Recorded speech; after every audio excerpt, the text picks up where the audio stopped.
extremely happy Thursday morning to you. I'm Gary Sutton. This is the Gary Sutton Show on WSBA. Why so extremely happy? It's a 10th anniversary for my wife and I today. And, that makes it extremely happy today for me. My wife, Deborah, and every day is better than the day before. And I know that sounds sickening to some people out there, but I really mean that. I mean, every day is better than the day before. So I got up this morning, I told her happy anniversary, and I said, the bad news is I love you more now than the day I married you. So there you go. That was the bad news I had for her. So anyway, hope you're having a great day too, and we are going to have all kinds of stuff going on today. And we started out this morning with Chris Markowski, the Watchdog on Wall Street, here on the Gary Sutton Show on WSBA. Good morning, Chris. How you doing? Well, congratulations. Well, thank you. We seriously, I mean, we have never had an argument, which is really, really disgusting. I mean, we just have never had an argument. A couple quiet moments here and there. To kind of gather our thoughts, but, never had an argument. So isn't that terrible? Oh, well, yeah, I get into the occasional disagreement. My wife's Greek, so she's a bit spirited. So it's going to happen from time to time. It's what it is. But, yeah, this year's going to be my 14th year. But I agree with you. That there's no way, unless you got to be, you got to work at it. Everything in life that has meaning, value, and worth involves work, time, and effort. And, if you put that type of effort into your relationship and you constantly listen to your partner, every day can be better than the next day. Well, the other thing too is, and I don't think you can love someone if you don't respect someone. And the idea of not respecting her just is off the charts for me. So, and plus I get enough of the argument at work, so I don't have to worry about it at home too much. But she has this kind of interesting look at things, Chris, where she says, I tried to get her into an argument one time just for the heck of it.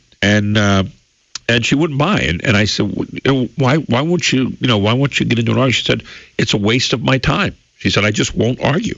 And she said, I'll discuss, but I won't argue. And so that's kind of been the modus operandi now for 10 years. So it's a kind of an interesting way. It disarmed me totally. I wasn't ready for that.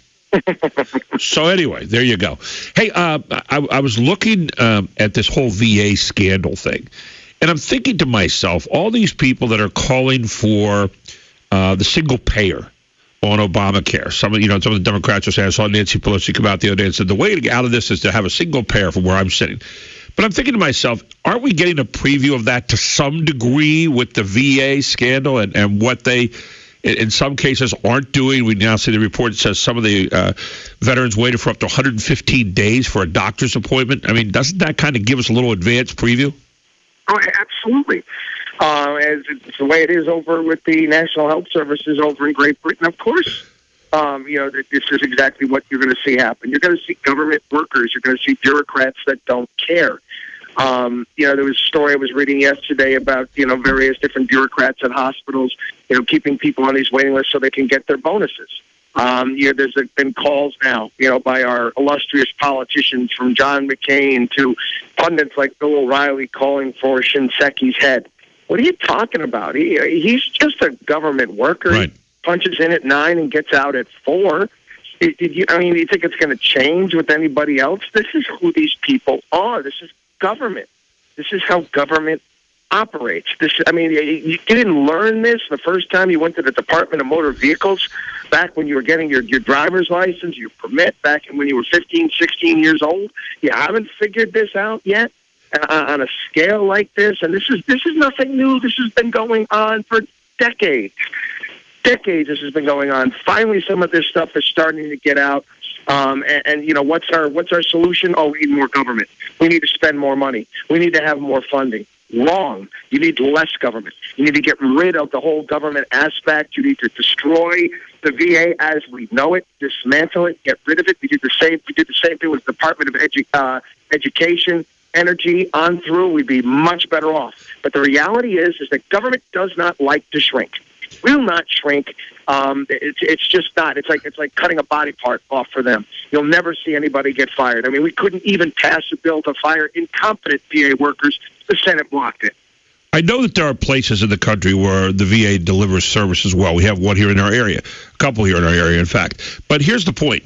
When we look at the VA just as part of the whole, and we look at what the government is doing with Obamacare, and what the government is doing with so many other different kinds of services in the country, one has to ask the question, why are we not dismantling? Why, when we look at the government in total, they don't deliver services well. They just don't. It's not working.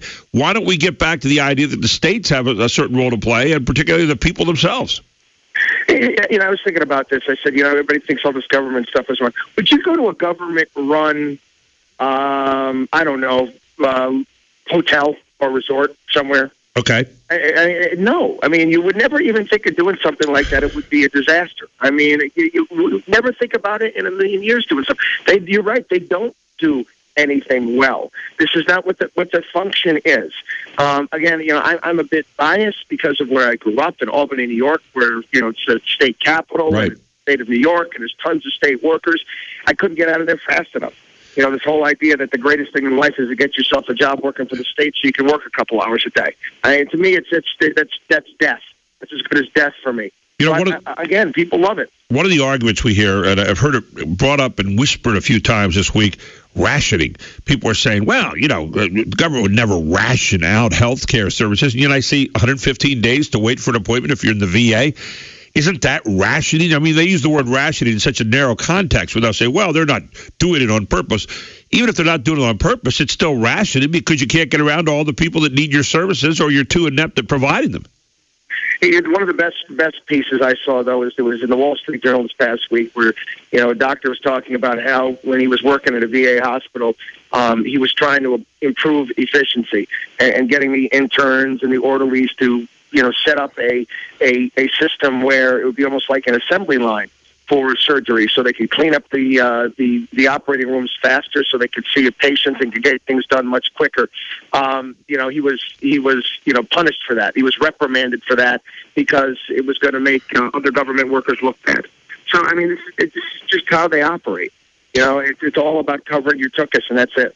I was reading a story, just kind of switch gears a little bit.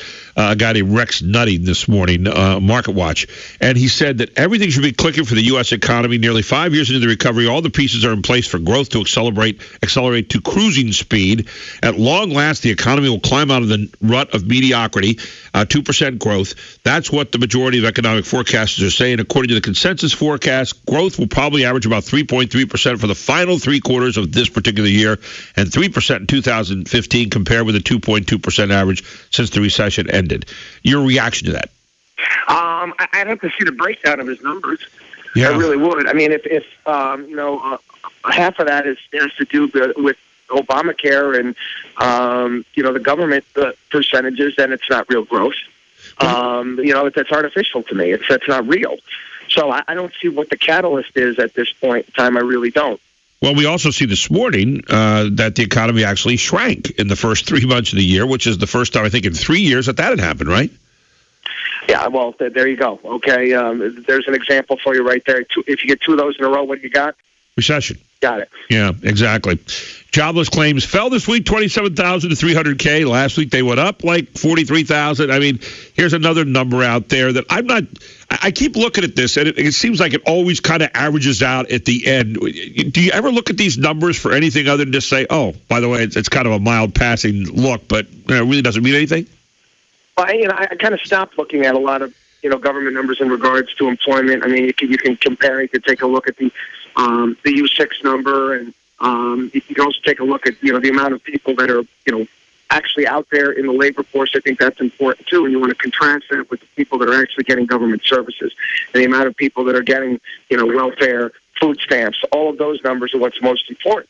And those are the percentages that are most important. How many people can actually go out there and do it on their own, and how many people have to live off the state? And those numbers are not too encouraging at this point. I was reading a number of articles this week, and we're talking again to Chris Markowski, the Watchdog on Wall Street, who's with us every Thursday morning about this time, where people are saying, we're due for a 10% correction in the market. People are getting ready for the market to do something, and you got to kind of gird yourself there. When you read those kind of things, Chris, how do you react to those? Let me tell you, there's going to be a 10% correction. Probably someday there'll be a 20% correction. Probably someday there's going to be a market crash. Yeah. If you're going to try to time that and figure that out, and if that really matters to you and your portfolio, you're doing it wrong. You're doing everything wrong. You got to go into it understanding that these things will happen. Yeah. It's not a matter of if, it's a matter of when. The people who lose are the ones that try to guess, because you can't. I'm going to pull out of the market because I think there's going to be a 10% correction and give up all those dividends that I'm receiving on all those companies that I own. The bulk of stock market returns throughout history have been due to dividends. It hasn't been due to capital gains. And if you got your portfolio set up the right way and you own value, even if it sells off 10%, you're going to say to yourself, yay, good, it sold off. I can own more down here. I mean, it was a great statement made by Warren Buffett several years ago when he said, I pay a great deal of money, a great sum of money, if every single stock that I own, every single company that I own would drop in value by 50%. Why? Well, they're good companies, and you know what? He's going to buy them on sale. Yeah, and again, they're going to come back in the long run if they're good companies, and that's one of the things that we see over and over and over again. One of the things that we hear a lot of economists talking about out there right now is that housing is a problem, that America's growing housing affordability gap is becoming a problem. And it says when it comes to buying a home, America's affordability gap is growing ever wider. For the typical American household earning the median income, 65.5% of homes were affordable during the first quarter, according to the survey of National Association of Home Builders. But in cities like San Francisco, Los Angeles, New York, Boston, Denver, where prices are soaring, it's much more difficult for the average earner to afford a home. Yeah, so what? Yeah, so I read that. It'll come down. I mean, it's a market. I read that. That's exactly kind of what I thought. I said, is this like the ABCs of understanding economics here? If the real estate is overvalued and homes are too expensive right now, after sitting on the market for a period of time, they will come down in price to where they're affordable. This is nonsense. This is where the government's saying, government's got to step in and get homes more affordable, and we need to have more far-flung, ridiculous mortgage products where people put less money down. No, you don't. Okay, real estate is like any other asset class out there. It's all a function of affordability. And if they say, San Francisco is unaffordable. Yeah, you know what? Pacific Palisades is unaffordable, too. You're not going to be able to buy a house next to Larry Ellison. It is what it is. I mean, Manhattan's always been expensive. New York City's been expensive, but it'll only stay that way for a certain period of time. People have to be there to buy the place. They're not going to sit empty forever. And what's interesting about all that is very simple. I go to the shore, and I love a lot of places at the shore, but they're not in my price range right now, frankly. I wish they were, but they're not. And so guess what? I don't buy them. There apparently is a big enough market of people who do buy them, but when that market dries up, as you said, very simply, I think I've got the numbers right on this, the price will come down, and people will then pay for something a little bit cheaper, right? Yeah, well, that's again. Duh. Not everybody can afford to live on the water. Not everybody can. It is what it is. I mean, this is just life out there. And this idea that you're going to make, we got to have more of this type of housing and more of that type of housing. The market will fill that need. It will. San Francisco. Talking about San Francisco, if it needs more housing for people to work and more entry level type work, they'll find a way. I mean, you'll find a way to do it. I mean, when I moved to New York City for the first time and I lived in a railroad apartment, which is, one room after another down, and it also had a basement, bedroom, and I had a bunch of roommates, was because that's what I could afford at that point in time. And it is what it is. When we come back, I want to go into a little bit more depth with that, though, this idea that should everybody own a home here in this country? And we started on this higher level. Maybe we'll go to a little bit lower level right here. We'll talk more about that with Chris Markowski when we come back right here on the Gary Sutton Show on News Radio 910 WSBA. Welcome back to the Gary Sutton Show on WSBA with Chris Markowski, the Watchdog on Wall Street. Chris, a lot of people are talking about this guy, Thomas Piketty, the French economist who wrote this book, Capital in the 21st Century. And I guess the main point that he makes in this book is, I guess to try to simplify this, you can correct me if I'm wrong, he says there are forces in capitalism that will tend to make wealth inequality worse, specifically that the gap between the very rich and everybody else will get bigger over time unless governments act to keep that from happening. Your thoughts about this? I don't know if you had a chance to read any of this at all or read any of the reviews on it. What are your thoughts? I've read into his views. There's actually been some, counter studies in regards to his book and some of his methods and in his calculations in regards to what he's accounted for and what he hasn't accounted for, and he didn't account for, various different tax cuts, the type of growth that we've seen due to tax cuts over the past 30, 40 years. Even go back even further into Kennedy's tax cuts. So again, if the government needs to play umpire in this situation, no, I think government again is the problem. The reason why we're seeing wealth inequality is because we don't truly run a capitalistic system anymore. I mean, we're a few shades lighter than Russia. That is our reality at this point in time. I'm a libertarian guy. I believe it or not, I had hopes for the whole Occupy Wall Street movement that the kids would actually get it and understand that it's about crony nonsense. The crony, you want to call it capitalism. I don't like calling it, I call it crony socialism. Government being in bed with big business. And, that's what we have today. I mean, you take a look at Washington, D.C., you take a look at the wealth concentration there, you take a look at why that's the case. You got to pony up to these people. You've got to, they're the ones that are making decisions. They're the ones that are saying, oh, okay, you're going to be able to do this or do that. Take a look at the EPA's new regulations in regards to energy and coal-fired plants and cap and trade. Who does that benefit? Follow their money. What companies are going to benefit based upon all of this stuff? And that's the system that we're running today. It's not about, who builds a better mousetrap. It's not about creative destruction. It's about who you know and how well you're connected. One of the other things that just kind of following that same line of reasoning, look at Obamacare right now. You're hearing a lot more people talk about the word bailout because they're not going to make the amount of money, insurance companies that is, that got into bed on this with the Obama administration. They're not going to make the amount of money, and so who pays that? We get to pay for the policy, and then we also get to pay again for the bailout. Don't we? Isn't that another example of yet crony politics? Well, absolutely. Why do you think the insurance company had no problem with it? Yeah, because they can't lose. How would you like it if you said, "Yeah, I'm going to open up I want to open myself up an ice cream store," and the government guarantees that I can't lose? I mean, it's absurd, and that's basically what we're doing with these insurance companies. They cannot lose. I mean, to me, I was watching this entire debate, this entire thing going on, and you know what? Republicans went along with this too because they're not courageous enough to actually stand up for what's right. Exactly. Oh, it's popular that the kids stay on your insurance until you're 26. Oh, we're going to now cover pre-existing conditions. Well, that's not insurance. I mean, the whole notion is stupid. It's like, oh, okay, my house caught on fire, and then I'm going to go buy fire insurance. You can't do that. I mean, I understand having high-risk pools and looking to help people out that have those types of situations, but it's not insurance. It's something else. And, of course, the companies are going to jump on board because they cannot lose. They're just raising everybody's premiums, and then if that's not enough, the government's going to come riding to the rescue, another bailout.